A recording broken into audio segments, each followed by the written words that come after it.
అందరికీ నమస్కరిస్తూ చిన్న విజ్ఞప్తి. ఈ 3 రోజులు భారీ వర్షాలు పడే అవకాశం ఉంది. ఇప్పటికే వర్ష ప్రభావం వలన చెరువులు, కాలువలు, ప్రాజెక్టులు నిండిపోతున్నాయి. అక్కడికి చాలామంది చూడడానికి వెళ్ళి ఎంజాయ్ చేస్తూ సెల్ఫీలు దిగుతూ నీళ్లలోనే కొట్టుకుపోతున్నారు. ఇటువంటి సిచ్యువేషన్లో అక్కడికి వెళ్ళకపోవడమే చాలా మంచిది.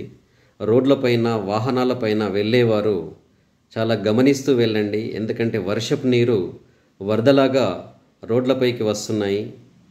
సో అందులో మీరు కొట్టుకుపోయే ప్రమాదం ఉంది.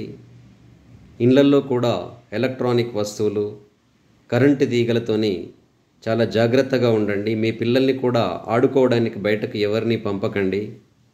పాత ఇండ్లల్లో, పెంకుటిళ్ళల్లో ఉండేవాళ్ళు చాలా గమనిస్తూ ఉండండి. కూలిపోయే ప్రమాదం ఉంది.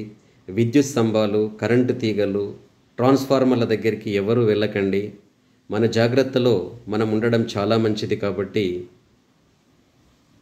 Stay home, stay safe. Thank you one and all.